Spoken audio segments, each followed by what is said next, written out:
Now call on the Minister, Minister Jennifer Carroll McNeill. 10 minutes.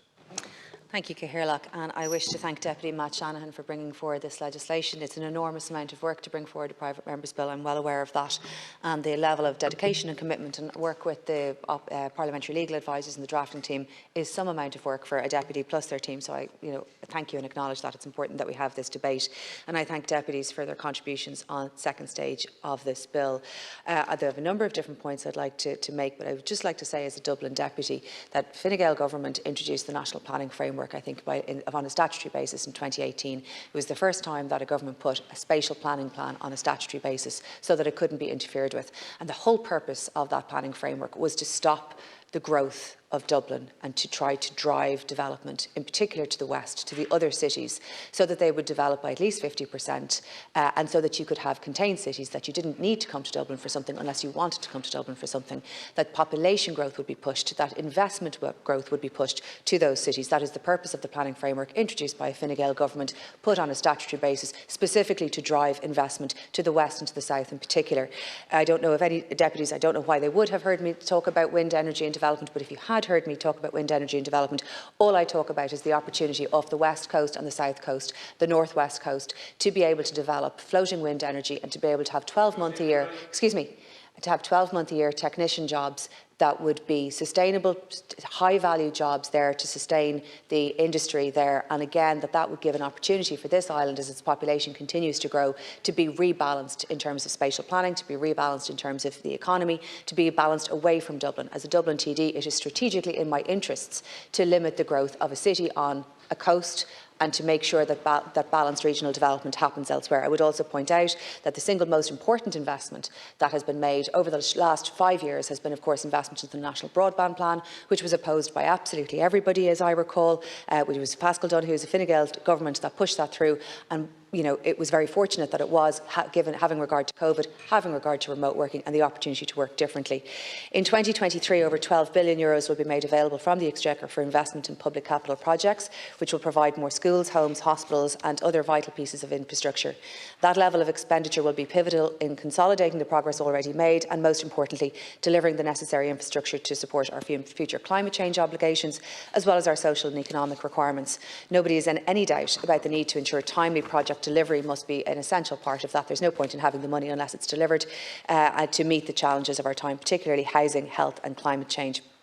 The renaming of the Department of Public Expenditure, NDP Delivery and Reform, has brought about, while it might be renaming, it has brought about a greater focus within the department led by Paschal Donohoe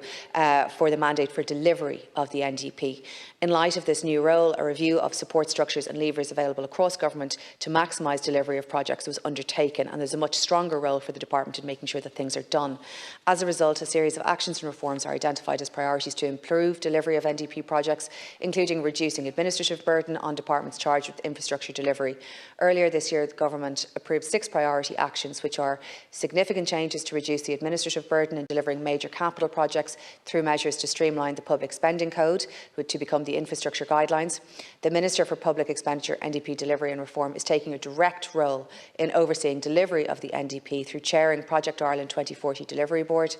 Capacity reviews of departments and agencies with significant delivery programmes to be carried out where appropriate to ensure that adequate resources for project delivery are in place.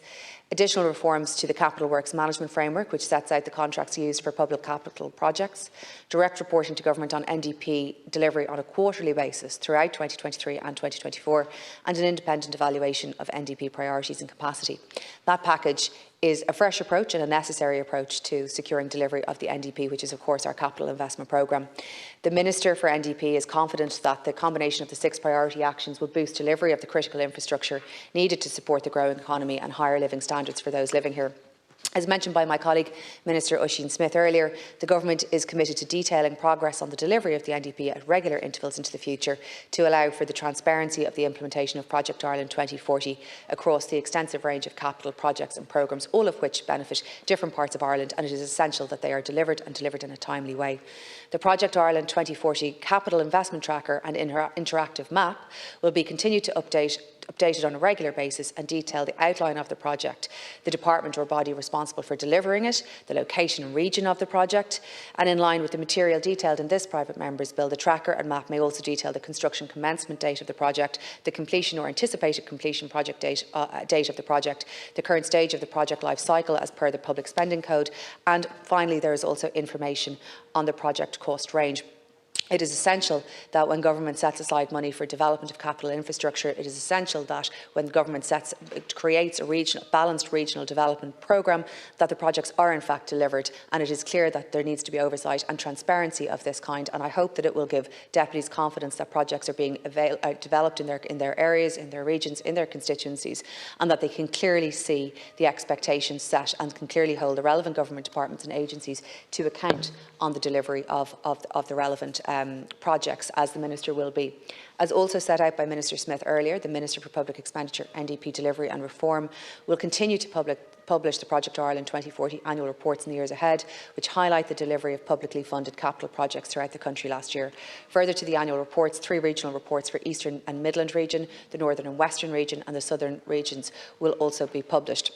I want to thank Deputy Shanahan for his focus on delivery for all of the regions. There has been significant capital investment in this state over the past number of years. We are in the fortunate position of being able to do that after a period where no capital investment projects were able to be supported because of the downturn in our public finances. We have the public finances to be able to deliver capital infrastructure. We are a very significantly growing economy, unique in Europe in many respects in that respect, and having the budget surpluses to be able to invest in capital projects. But it is essential, of course, that notwithstanding construction unemployment of about 2% and the challenges that raises, that we are able to deliver infrastructure projects for the benefit of our citizens. Notwithstanding the supply chain and the construction unemployment constraints, we cannot allow delivery projects to be delayed because of administrative burdens or administrative inefficiencies. And the Minister is absolutely squarely focused on making sure that that does not happen and is accountable to the House for that, but I think is also accountable through the various enhanced transparency measures, which I hope will be of assistance to deputies. I thank Deputy Shanahan for his work on this.